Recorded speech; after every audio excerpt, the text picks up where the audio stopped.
Well, Charles, welcome to the Salem Center for Policy. Glad to have you here today to talk about free banking, crypto, and whatever else comes to mind. Great to be here. Great, and join with Cesare Fracassi. Cesare, thanks for helping run this interview, and I'm Scott Bauguess. So, Charles, I just want to start. You're an economic historian at Columbia University. Can you just tell us like how you chose that path and how you arrived at being an economic historian and the research that you do? Well, I wasn't hired by Columbia to be an economic historian. I was hired to be a finance professor. But what's interesting is that I came from initially a training in economic history and macroeconomics, and then kind of gravitated toward finance.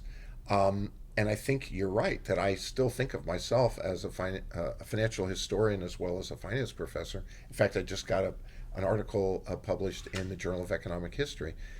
So I think the way it happened for me, if I'm going to give it like one sentence, is just to say, back in the early 1990s, if you were looking for a way to have opportunities to teach classes in which the importance of institutions was emphasized, finance in business schools was the place. And that it might seem a little strange, but it's absolutely true. And because business school students needed to solve practical problems, and to solve practical problems, they needed to come to grips with this question of what is the institutional framework within which you're doing business. And so that's the natural connection. And if you look at, Daniel Raff at the Wharton School is another example of somebody who I think has brought that same sort of formula to the success in teaching at Wharton. Actually, it's a very natural connection. Dan not in finance though. So it's worked well, especially if you're focusing on financial institutions, central banking, emerging markets. So those are the things I focus on. Financial institutions are an institution where they're regulated. It matters how they're regulated. Central banks are institutions. They've evolved over time. They're continuing to evolve. And how do countries go from clusters, from what is financial development? It's tied in with economic and political development, and it really is defined by is moving from a cluster of bad institutions, which is lack of rule of law, lack of democracy, lack of protection of creditors. All these things are kind of tied up to each other, to moving to a set of institutions where they all work better. And so how does that happen? How do those transitions occur? What are the circumstances? Those ultimately are historical questions, but they're also at the core of if you're running a portfolio right now and you're measuring country risk and trying to decide, do I think Brazil's in good shape right now? What do I think about India? How do you answer that question if not with historical understanding of institutions? So can we just start with the U.S. and the history of the U.S.? One of the things we want to talk to you about is money, the past money, future of money, and all the way up to FinTech. So can we start with that development in the U.S. and how far back can you go to explain to us banking and money in the U.S.? Well, gosh, that is a dangerous thing to ask me. Okay, so the first thing to tell people is, did you know that the U.S. in the Western world basically invented government-issued paper money? And it did that during the colonial period. So that's kind of interesting. Why did it do that? Well, because it was an impecunious place. There wasn't a lot of capital, there wasn't a lot of wealth. They didn't want to spend all of their imports that they could bring in on importing specie. And they also had to finance wars against the French and the Indians. There were lots of constraints that led to this creative kind of monetary innovation.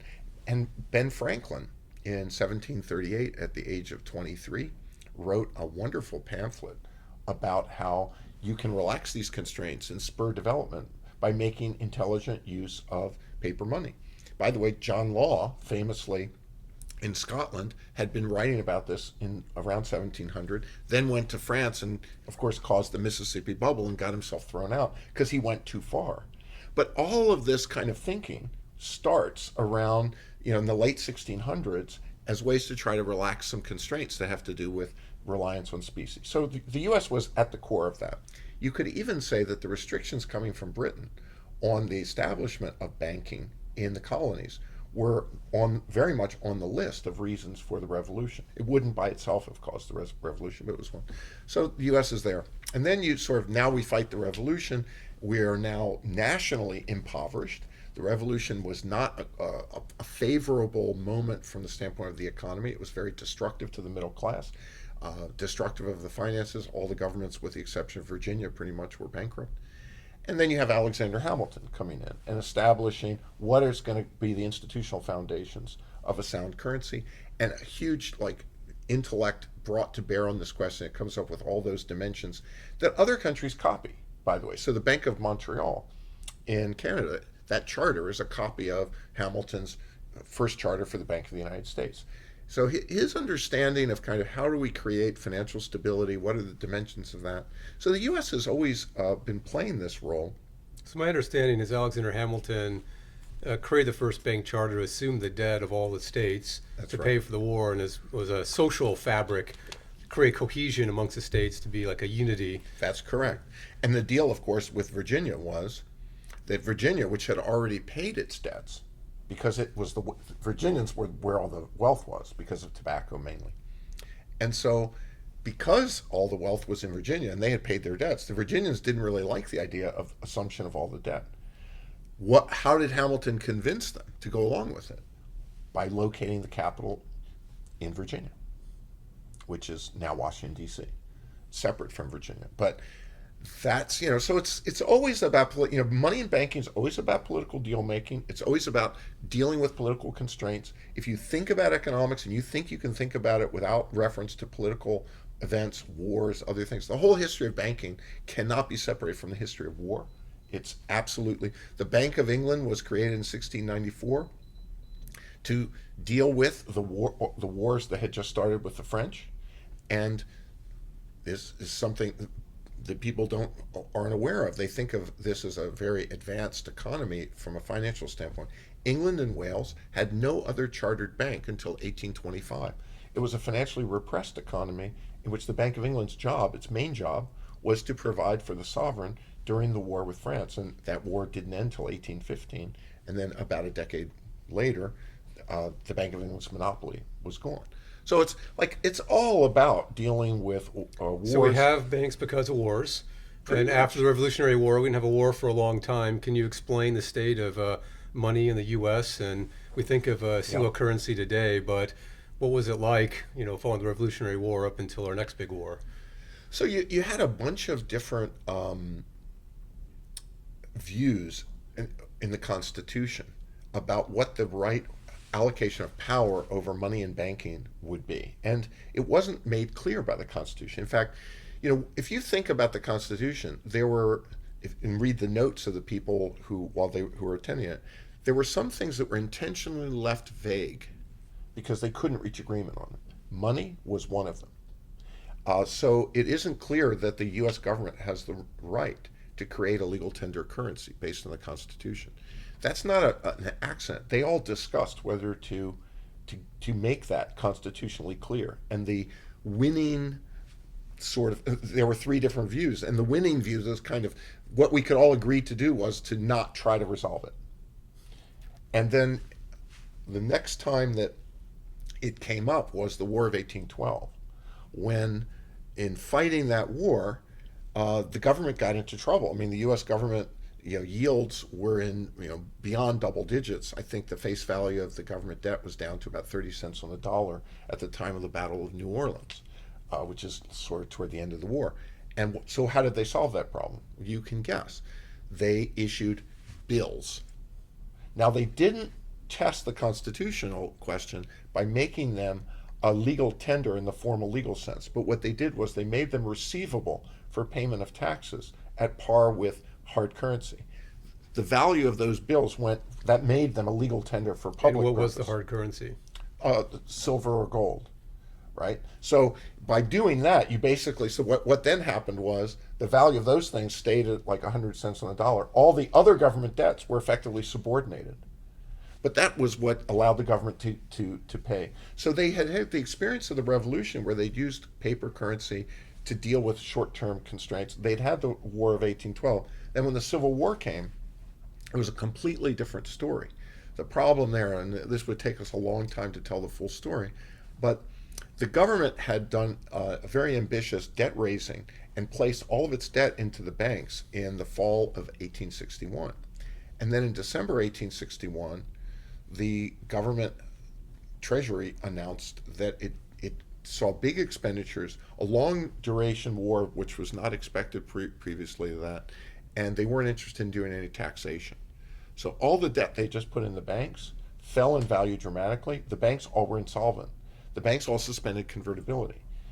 The reason legal tender currency was created in the United States was to bail out those banks so that their deposits would now be denominated in something that was as cheap as the paper that they held in the asset side. So over the last 10 years, we've seen the growth of new private markets with cryptos and stablecoins. What lessons have we learned from the free banking area that you can apply to today's scenario? Okay, so free banking which was very popular in the 1830s and the 1840s, was pretty much state-level banks initially, which were free in the sense of there was a general incorporation rule, and so licensing was free pretty much if you could meet the requirements of the law, rather than having to get special permission from the state legislatures. So that's the definition of free banking. That becomes copied by the national banking system in 1863, that same model. But now instead of the requirement being that you have to hold state government bonds, you have to hold federal government bonds, which of course suited the war effort very nicely. So the Civil War gave us both the legal tender, resolved the legal tender question, probably wasn't really constitutional. By the way, they packed the Supreme Court to make sure that it was viewed as constitutional. President Grant did that. And it also gave us free banking applied at the national level in terms of a general incorporation law with clear rules that allowed anyone to become a bank. So the Civil War was kind of defining in terms of that. So what did we learn? I think we learned that this is a much better way to run a banking system, first of all, from the free banking era. We learned that instead of giving special privileges to a few people, that it was better to have free entry and competition, although back then it was still limited because the Comptroller decided that national banks couldn't branch throughout the country. Yep. And so that limited the competition. There were a lot of things that weren't ideal about it. Free banking prior to that had been where the banks are issuing their own individual notes, and so those notes sometimes defaulted. They were traded at discounts. Some people really disliked that system as cumbersome, and actually that was also the reason why in the national banking system the banknotes were backed initially 111% by U.S. government bonds deposited at the U.S. Treasury. So there was no way that your note could be worth less than $1 until they did the suspension of convertibility. That's that Civil War measure that I described, the bailout of the banks, kind of complicated that. But ultimately, the national banking law was intended to not have this kind of confusion of many currencies with different discount rates. Overall, I think finance literature has said that the free banking era was successful in the sense that the banks managed risk because they were disciplined by note holders and depositors. Those market discount rates rewarded low-risk bank operations. I've done a lot of work showing that myself. But you could still say that it wasn't ultimately a great system because all these exchange rates were quite confusing to people. And so Andrew Jackson hated it because he thought that the exchange rates of the notes were a form of taking advantage of the common man, because it was too confusing, right? If they had computers and distributed ledger technology, would it have been different?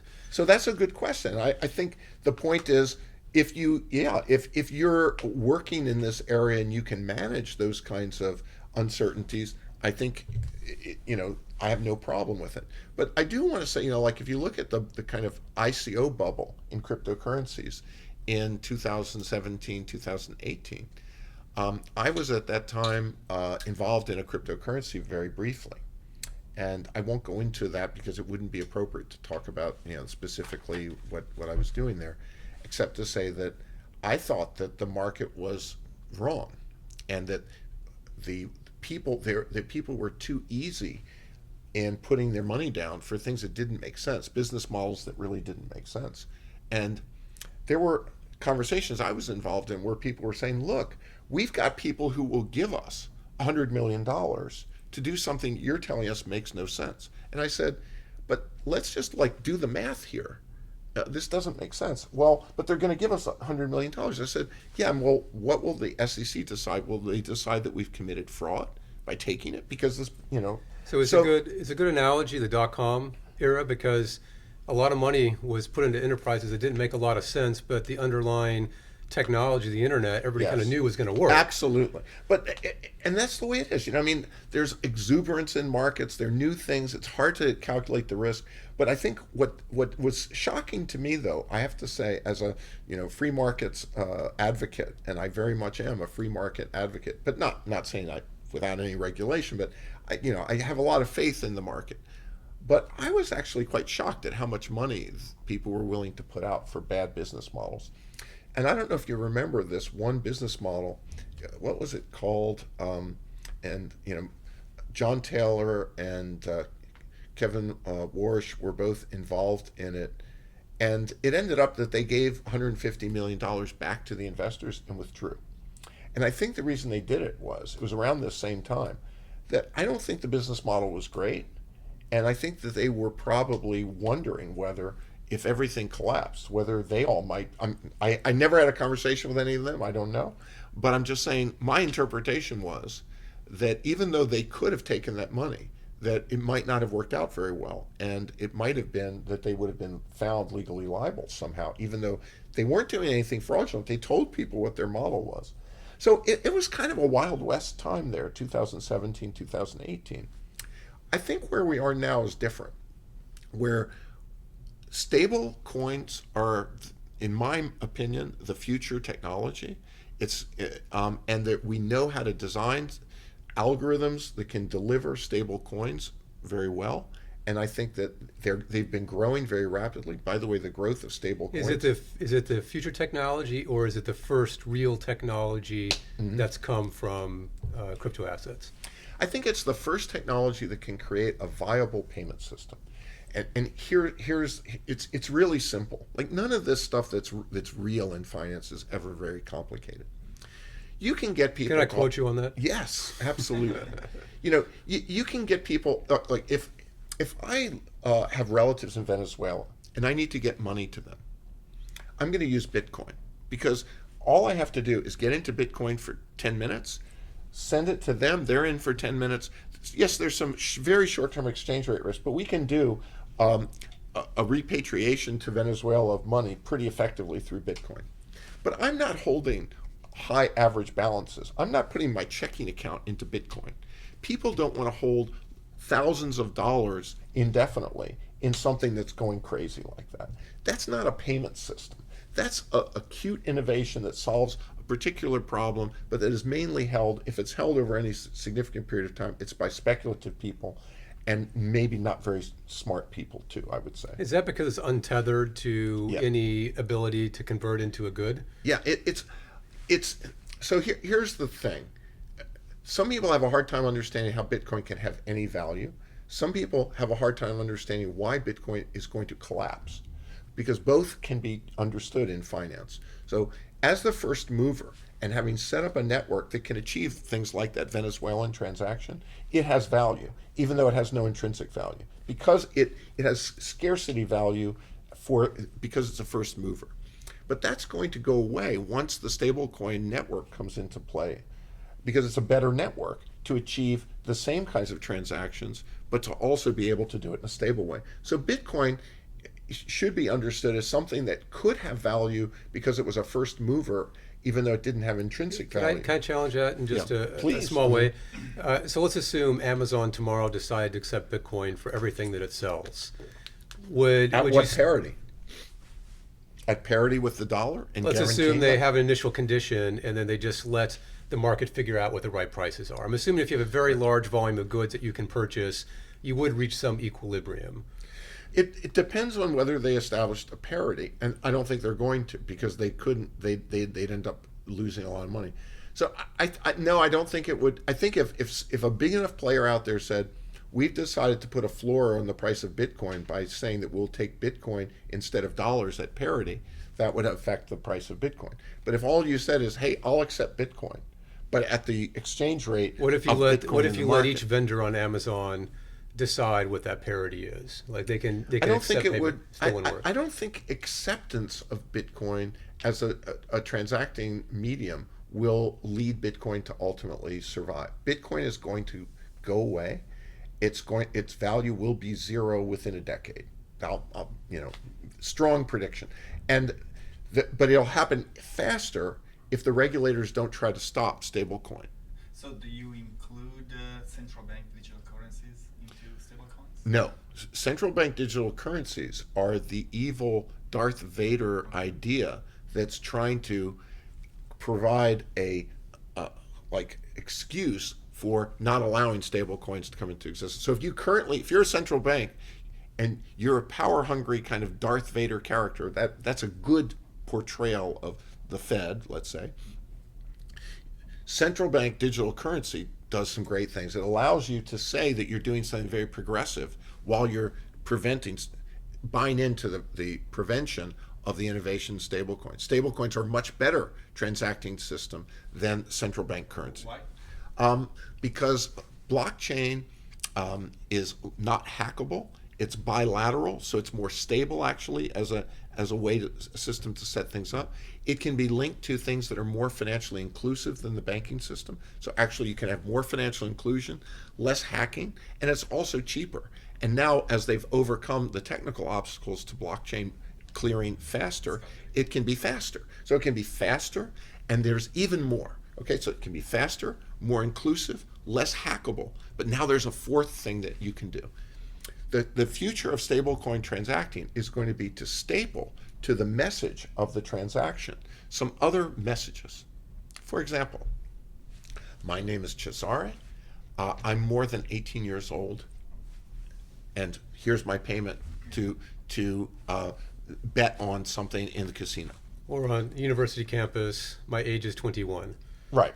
So the point is, it's going to turn out that there's a fee-generating business called credible messaging that's going to be stapled to this. That the Fed is a 19th century centralized payment system. It shouldn't exist, right? But that's not the only reason the Fed wants to do this, to preserve its payment system power. It also wants to do it because once you create digital currency, you're one step closer to being able to have negative interest rates, which is a fiscal policy. Explain that. Taxation, it's a tax. So if I have negative interest rates, all I'm telling you, that's a polite way of saying I'm taking your money. That's what a negative interest rate is. So I'm taking some of your money. Well, who gave you the right to take my money? You're not Congress. Well, I'm the central bank. It's digital currency. It's a new kind of freedom I'm giving you to give me your money. You're free to lose your money. I mean, Don't you feel better? They also tax with inflation, isn't it? Isn't the same idea? It can be effectively the same thing, Yeah. but the point is that inflation tax is a consequence. You're right; it's a consequence of having inflation, but it's not a specific action to actually tax your balances. And also the incidence of the tax, it's voluntary. If you don't want to hold the currency, you don't get taxed. Well, I guess that's true in both cases, but it's a little bit more personal to say, these balances get taxed rather than anyone who happens to be holding the currency. So I think that central bank digital currency is a Trojan horse that central banks are likely to use for these two purposes: to expand their fiscal powers and to be able to create the illusion that they're providing a substitute to the thing they're trying to prevent. And there's no comparison. Stable coins, more inclusive, faster, richer because they can combine with these other messages, and less hackable. These bilateral networks actually will work better. So Tell us how CBDCs get rid of stablecoins. well, it's really just that on the one hand, people understand that there's this great possibility of better technologies and doing things with your wallet and your all that. And so I think that it's a kind of PR thing where you say, oh yeah, well, we're on the side, and I'm predicting the Fed is, they haven't come out very explicitly, but I'm predicting the Fed is going to very much be on the side, along with certain politicians in Washington and with the incumbent banks, which have formed a coalition, an anti-FinTech coalition, and especially anti-stablecoin coalition, that you're going to see them very much on the side of trying to be very restrictive of the development of stablecoins, and then they'll hold out this fig leaf. Oh, but we're going to create the central bank digital coins, don't worry. So it's not going to be purely on competition, it's going to be on restrictions on what stablecoin issuers can ultimately do. They're going to try to package it as, don't worry, even though we're restricting stablecoins, we're providing something just as good, which of course is the opposite of the truth. But central bankers, as we know, make a habit of lying all the time. So we have right now the presidential working group. So Joe Biden put together all the top regulators to talk about stablecoins specifically. They've been talking about it even in the Trump administration. Mm-hmm. We're expecting a report sometime this month maybe that's going to be the government's view on what regulators should do with respect to stablecoins. And you believe that to be? I think it's pretty predictable. You just saw the Biden administration nominate Professor Omarova for the head of the OCC. The fact that they would even consider nominating someone who's clearly not competent for that job, and in fact, is there such a word as anti-competent? It's not just incompetent, it's anti-competent. It's like the opposite of the set of characteristics that you would like. Is it competency or beliefs? Well, whatever you want to call it, but if somebody believes that the Soviet system was a superior economic system to our system, then I think that's not a very good start for the person that you want to put in charge of regulating the banking system. So, it's just a very weird thing, but I think it's entirely predictable given the strength of, and this is not something that's generally well known, so please, everyone who's listening, take this to heart. Even a decade ago, you wouldn't say that the Democratic Party, the Federal Reserve Board, and the incumbent banks were part of a very strong political coalition. That's new, but it's very true. And so right now what's going on is that coalition wants to shut down FinTech and wants to not empower FinTech. And you can think, well, what do those three parties have in common that makes them anti-stablecoin and anti-FinTech more generally? The incumbent banks don't want the competition. The Democratic Party is very worried about whether they can preserve what let's call the milking of the banking system, especially through the Community Reinvestment Act. If they can preserve that with non-depository institutions, because the Community Reinvestment Act, which they use quite a bit and have been using since the 70s, as amended throughout the 90s, the Clinton administration called it the third way to use the regulatory apparatus to accomplish physical transfers that they couldn't otherwise accomplish. And that was very important to the GSE Act that happened actually under the Bush administration, George H.W. Bush, but which the Clinton administration expanded, and then also expanded Community Reinvestment Act. So you have to understand the incumbent banks, the Democratic Party, and the Federal Reserve that wants to preserve its control over the payment system have common interest in putting sand into the gears of FinTech and stable coins especially. You will see that. It's not a coincidence that Omarova was nominated. It's not a coincidence that somebody who's very hostile to the future of finance. So let's go back. I was going to say that I want to go back to one last feature of stablecoin. And, through history, competitive markets in the U.S. have tended to win, even with antitrust or big companies. It always seems that the market gets it right. And going back to stablecoin can do something ultimately that a CBDC can't, or probably a federal government wouldn't, and that is offer return or investments. Now, a stablecoin that offered returns would be deemed a security, and there's some controversy now about how to register if it were. But if I had the choice between a CBDC and a tokenized money market account that gave me 3% on the dollar bills in my wallet, how would the CBDC win in that case? Well, Scott, that's exactly right. So the point is the CBDC can't win unless it prohibits the stable coins. That's my point. So you think the PWG is going to come out and say, we can't have these privately issued stablecoins. It might not come out with an outright prohibition, but it will come out with a set of regulations that will make this less viable than it would otherwise be. So I'm sorry, I have to start with saying what I think the future of a good stable coin would be. So it would offer returns, like you're saying. It would, but it would also offer additional services, like I said, messaging services stapled to the payment service. It would offer this in the context of a stable coin. But suppose that the regulator came in and said, well, we're going to allow this, but only if, right? And then you make those ifs things that aren't part of the efficient way to actually design a stable coin. Let me give one obvious example. Currently, stable coins that I'm familiar with are looking a lot like checking accounts in the sense that they are redeemable. That is, you go buy the stable coins and then you can go back to the issuer of the stable coins to get your money back. I don't think that's the future of stable coins. I think redemption is not necessary. You can design algorithms using secondary markets to stabilize the value and get rid of the run risk associated with that. And furthermore, by not making them debt instruments but making them preferred stock, you get rid of the legal possibility of default, which also simplifies things. You can have algorithms that deal with very, very unlikely bankruptcy scenarios to restructure, right? You can have all that happen. It will not be a stable coin. No, it would be a stable coin. No, because I can still design an algorithm doing trading in the secondary market to buy and sell to keep the value of the coin stable. Sure, but as long as you have an over-collateralized asset that backs it, isn't it? You don't need to have. All I'm saying is that I can show you that suppose that the fees that you're getting from the messaging have a lower support of 10% of the stable coins. That's the present value of the fees. Lower support, can't possibly go below that.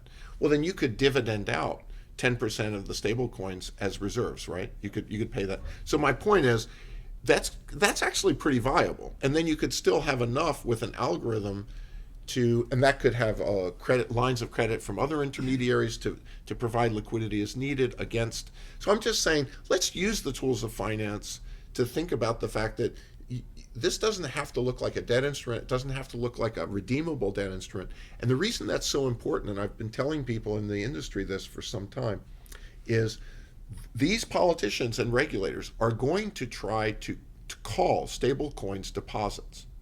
You want to, in designing the thing, you want to make sure it doesn't look anything like a deposit. Make it preferred stock and not redeemable. It's not a deposit. Why do they want to call it a deposit? If you're called a deposit, that means the Community Reinvestment Act applies to you. It means that the Federal Reserve Board has oversight over your holding company, and it means the FDIC is insuring you. All of a sudden, you're completely covered by the apparatus of this tripartite coalition.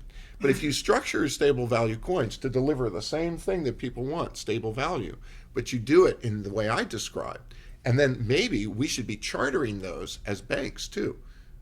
Of course we should, because there are big advantages to being a national bank in terms of only one license, great examination that makes your business plan credible, your algorithms can be examined and be shown to be credible. So the future of banking is to bring these kinds of entities out of the shadows, if they want to be, and many do, into the chartered system, but make the chartered system flexible enough to accommodate them. But that coalition I described, the Federal Reserve, the incumbent banks, and the Democratic Party today, do not want any of that to happen. So let's talk about this. The OCC came out about 2 years ago with its FinTech charter, and then the state sued the OCC, and then it seems like now the lawsuit is in limbo and it's not clear what's going to happen. Because I was chief economist of the OCC, I have to correct you a little bit. Okay. So the OCC charter that was being applied in that case was no different from the standard bank charter. Okay. It was simply saying that you don't have to be yeah, and let's remember that when the national banking system was created, deposits almost didn't even hardly exist. So national banks, it was never a defining characteristic of national banks to have to issue deposits. And we even now have we've had for some time, trust banks and other kinds of specialized charters. And we now also have a crypto sort of charter for the custodial banks. So I just wanted to say, yes, there are some special charters, but the one you're talking about was just interpreting the fact that, of course, a national bank. It was called FinTech charter, but like. Right, but that's just a loose term. Okay. It was not a FinTech charter. It was just the national bank charter. But FinTech company could apply. Exactly, and we encouraged them to do that, to think, and the business plan advantage for them is largely the credibility that comes from the examination, which is real. I can show you a lot of evidence that it's real, and also the fact that you don't have to get licensed in different states. You have the national bank. So a lot of people. To that, well, I would say the Democrats are against anything that, as I've already said, this coalition is very powerful. The Federal Reserve currently runs the U.S. Treasury. Janet Yellen and people she's brought in. If you haven't been paying attention, there's no longer a difference between the Fed and the Treasury. There really isn't much of a difference. The Federal Reserve banks are still not very politicized. The Federal Reserve Board has never been, I'm a historian of the Fed, has never been as partisan as it is right now. It's always been political, sometimes more than others. But right now the Federal Reserve Board is basically an instrument of the Democratic Party. That's amazing to me to say that. But it's true, because and the incumbent banks, if you haven't been noticing, have become also partisan. Notice what they've done on this carbon lending stuff and other things. It's been an amazing change in the last decade. And I'm not saying this from a partisan perspective on my own. I'm just a historian telling you something has happened that has never happened before. Can we just unpack? You said a lot of things, and I want to unpack it. And the first thing I want to do is, what is the Comptroller of the currency? What is the OCC? What does it do, and why is it important? So the OCC is perhaps one of the oldest federal, if not the oldest federal government agencies, established in 1863. And it has the same mission today as it had then. That's like a miracle. Can you even imagine that a government agency has had no mission drift for 100 and almost 160 years? So what is the mission? It is to charter, regulate, and supervise national banks. Charter means you decide that this entity and these people are fit to do business. And you help them get organized and figure out that they are prudent in the way they're structured. Regulate means that you set the standards that they have to abide by. And supervise means that you're examining them and finding them whether they're in compliance, and if not, then disciplining them in certain ways. Those are the goal. Those are the things that were established for the OCC to do in 1863. Those are the only things the OCC still does. It has always been, and going back to the history, they've had an uneven history. Sometimes they have great comptrollers who are great leaders, sometimes not, and they kind of are in the background. Nobody really notices that they exist.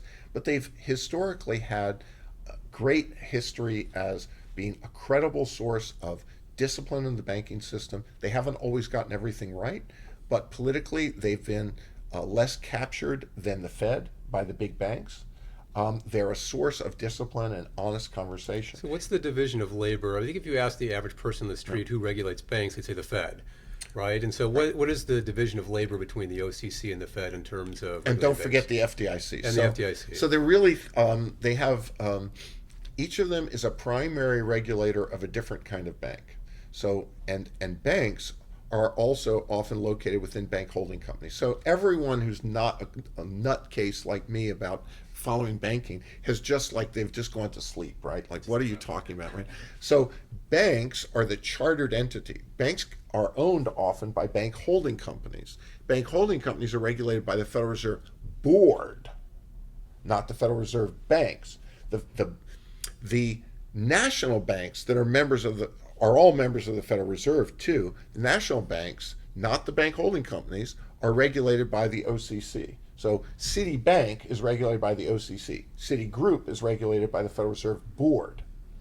If you're not a national bank, if you're chartered by a state, but you're a member of the Fed, your primary regulator federal regulator is the Federal Reserve Bank, like the Federal Reserve Bank of St. Louis or the Federal Reserve Bank of Philadelphia.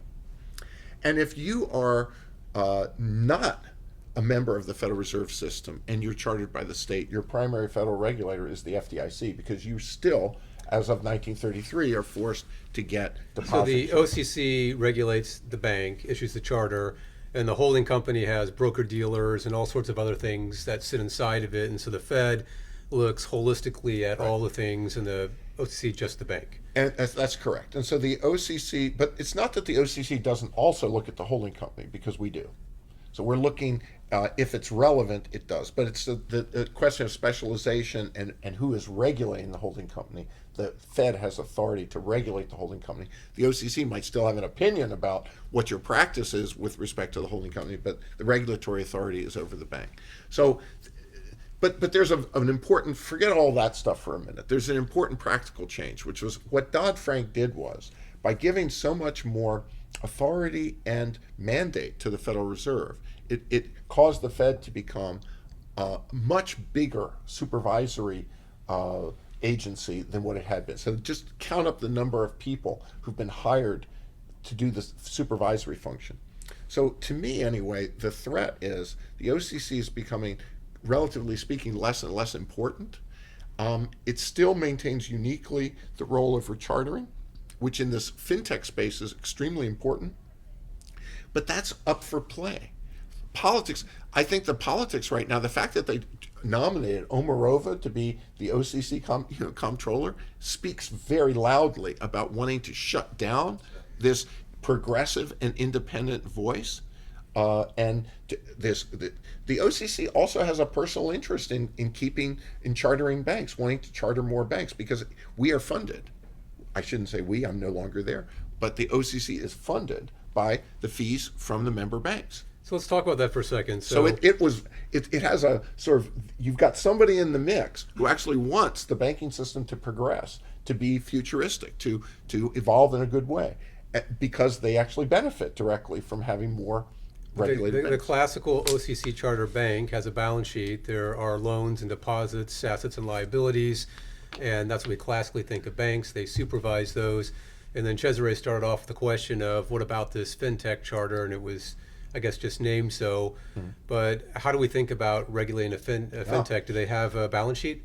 Okay, so that's a great question. So what are these FinTech non-banks or shadow banks, or some people? So if they became national banks, what would be different about them? There are two aspects that are very different. One of them is they tend to have very skinny balance sheets. So they're earning a lot of cash flows, and they're using markets to manage the actual asset once they've originated it, and then the second aspect of fintechs is they're unbundled. They tend to do either payment stuff or lending, not both. So think about all the fintech firms you know. How many of them are either lending firms or payments-oriented firms? And the answer is pretty much all of them, unlike the traditional bank, which is doing both. Square. So, Square does payment, and also they're going to. They're doing merchant lending. Right, and so there's going to be, partly because the charter might encourage them to branch out a little, there is some selective bundling. But roughly speaking, they're very different business models from traditional banks, because they're doing one side or the other, and they're doing it with very little balance sheets. Okay, so it's not hard to figure out how to do prudential regulation coming from finance, because finance knows how to think about how much leverage is unsafe. You tell me what forecasted default risk you want. Oh, I want kind of a triple B minus at least. That's about 1 to 2% chance of default over a 2 to 3 year period. You tell me that's the level of risk. Oh no, I want it even stricter. I want single A minus. That's more like less than 1% risk. You tell me what you want, and I can tell you, based on an analysis of the business that they're in, using financial tools, either coming from the Black-Scholes-Merton contingent claims analysis, or coming from simulation of cash flows, or using regression analysis based on characteristics of the firm compared to other firms. All of those things are things that, when I was at the OCC, that we did. Why? Because we wanted to answer the question that you asked. Like, what can you do? So if you start with the traditional, tell me how much of your tangible assets, 8% of your tangible assets must be held. That's like gets you nowhere because they don't hold tangible assets on their balance sheet. So you have to think about risk in order to set capital requirements, which we should have been doing for the traditional banks. So the good news is this is going to help us teach the regulators how to think better about finance and about how to set leverage restrictions. The shadow banking model and the risk associated with that model is very different from a bank. And so the regulator have to learn a new business model. So it's more about rollover risk. So yes and no. So I would say that The leverage is much lower than traditional banks. For the most It's part, because true. they cannot afford Yeah. to have a 95% leverage. Well, they're not. If they're not holding, so you have to redefine leverage. What do you mean? If I don't have a balance sheet, then my leverage seems very high.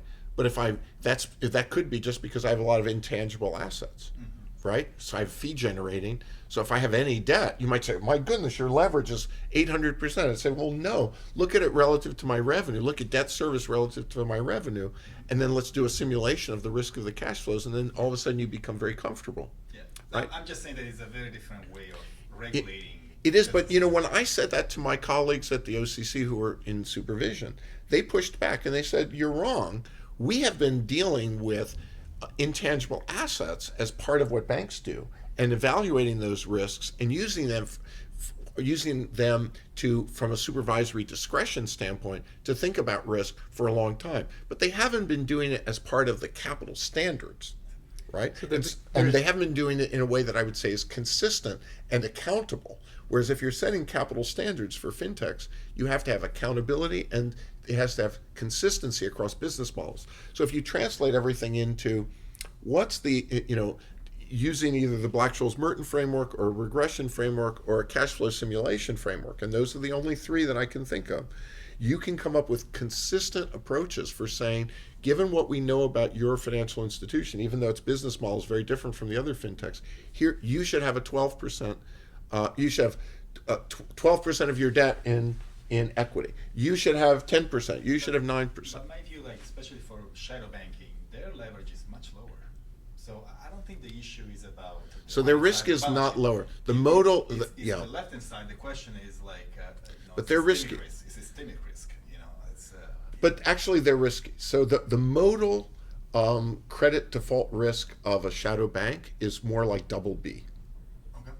That's the modal one. So you actually do have to tell them. This was, I wasn't, I love markets, but I also think that you have to actually regulate capital. And so if they're coming, my view, and I'm not just saying this is the OCC's view, I'm not saying it wasn't, I'm just saying this is my view. If you're coming from a shadow bank to be a chartered OCC institution, I would even go for triple B plus as the standard. And most of them are coming from a double B. So they have made the choice when they weren't chartered institutions to actually target a fairly aggressive default risk. So we need to actually impose some regulatory standards on them. So I feel like I have to, as a former market regulator, say that it's not called shadow banking anymore. It's non-bank financial intermediation. But setting that aside, when we think about regulating a fintech, my thought on bank regulation, my very neophyte thought, is that you only have two risks. You have capital adequacy, but you also have liquidity risk, right? So you have to manage liquidity. Bear Stearns, you might say, well, they had sufficient capital, but they didn't have liquidity, and maybe that's why they were unwound. I don't know if that's a fair statement or not. I think you're right that liquidity is part of the regulation, but I just want to emphasize we shouldn't think of liquidity as a separate risk from solvency risk. Liquidity risk, in my opinion, is a magnifier. That is, banks don't get into illiquid situations because they're in great shape financially. They get into illiquid situations because things start going wrong for them, and then people start being nervous, and then they don't want to roll over the debt. And then the question is, where are you from a liquidity standpoint? So this is, I think, one of the great lessons of all of the history of financial crises, that liquidity risk is not an additive risk, it's a multiplicative risk of insolvency risk. So that yes, there should be liquidity standards. But a healthy bank, I'm assuming a healthy bank could fail with enough stress in the system, and so they could have adequate capital, but the financial crisis hits if there's no government support. I mean, couldn't they all in the fire cell be? So I would say no. I'm going to be bold and say no. Let me remind you that when TARP was being devised, J.P. Morgan and Wells Fargo didn't want to participate. They didn't need it. They didn't want it. They were forced by our government to participate in it. Is that true? Did they not want to participate, or they want to be told to do it? No, they didn't want to participate. I can show you a videotape interview of the then CEO of Wells Fargo bitterly complaining after the fact, and when he was no longer the CEO of Wells Fargo, about being forced. So, yes, they were forced. Why? Because our Secretary of the Treasury had a very primitive and I would say illogical sort of convoy mentality that he thought somehow the market would be fooled. The market didn't understand that Citibank was virtually insolvent, that Bank of America was close to being virtually insolvent, and that JP Morgan and Wells were nowhere near that. And that he thought that somehow by having them all do the same thing, that somehow he'd create a positive impression or equal impression. That kind of kindergarten thinking is like just ridiculous. But yes, it was part of the story. But that era, I mean, the market was fooled in a large, like with residential mortgage-backed securities, there was a lot of opacity, a lot of misunderstanding. So in the context of what had just happened, was that an unrealistic view to have? It wasn't unrealistic to me, because if you looked at just the way the market was pricing the equity of these banks, the market knew, like take Citigroup's market to book equity ratio for the last 12 years has been, half of JP Morgan Chase's. The market has known the difference between these institutions all along. There's no, so I think it really is true that if you are in great shape from a solvency standpoint, you don't face a liquidity crisis pretty much. So we have 5 more minutes before we have to finish. So there was this recent news like 2 days ago that Google decided not to actually continue with the idea of offering bank services. And so my question to you is, if Google cannot enter into the financial banking sector, like, do we have any hope to improve the competition in the industry? It's a great question. I mean, remember, Walmart has been trying to do it for a long time too. And so the banks are most threatened, the incumbents, by the tech people, because they have the network, right? And so they have the entry to the relationship. Is and there so they any hope for us? So So you're an us, you're part of the FinTech? Us meaning he knows the future. Look, Us is the FinTech, future. it really needs to be emphasized that from a standpoint of inclusion, there's 20-some% of the American public has no bank account.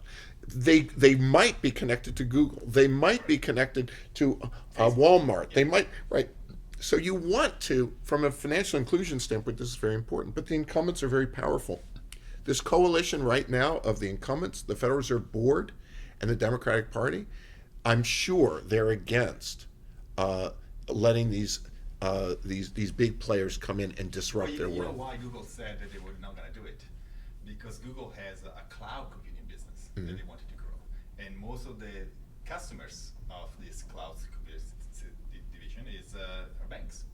Right. And so they were not happy that Google were actually offering cloud services to them, and Right. also trying to compete with Well, them. Facebook, I think, is still quite sincere about moving in this direction. I haven't heard them backing off yet. With DM. With them. So I talked to their economist who was kind of in charge of planning this at some point, and we had it was interesting, I won't quote him, but just to say, we had a very long conversation where our views of where the future were headed were quite similar. So I think there are some very thoughtful people, or at least people who agree with me, who are, which The makes ones them who don't thoughtful. are I've unthoughtful. been teaching FinTech for 5 years, and I always say, the tech company are gonna come in, but I haven't seen any evidence. Yeah, I mean- Amazon is moving very, very slowly. They know. Microsoft is not really doing much. And here's the Google most backed out. important thing to say about this.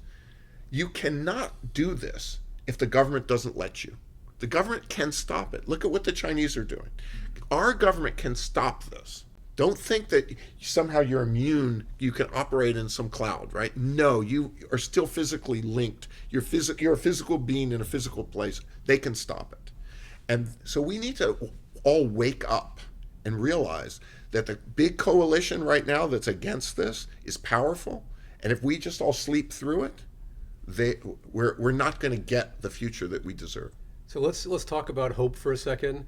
We have multiple regulators, and I'm wondering whether or not we can have innovation in government with competition between regulators trying to innovate. So, for example, you talked about the OCC trying to regulate FinTech. Can the OCC be a regulatory competitor and try to innovate? And as you said, get membership, increase their membership by allowing tech companies to come in the future. Absolutely. It's been demonstrated. The interest is there to apply for the charter. It's going to be done, to the extent it will be done, within the reputational sort of confines of the OCC, with stability, financial stability, paramount. There isn't any competition race to the bottom going on here. The point is the OCC is... That was going to be my next question. Yeah. But No, there isn't, because the point is we're not... The OCC is the entity that has the ability to create a national charter. None of the states can do that. And that puts it in a great position. It also has a great reputation for credible examination that none of the state licensing bureaus has. So, the OCC can do this. It has the advantage of there's no race to the bottom. It can create the gold standard for credible algorithms, for credible good business modeling, good risk management, and that's the way it will do it if it's allowed to.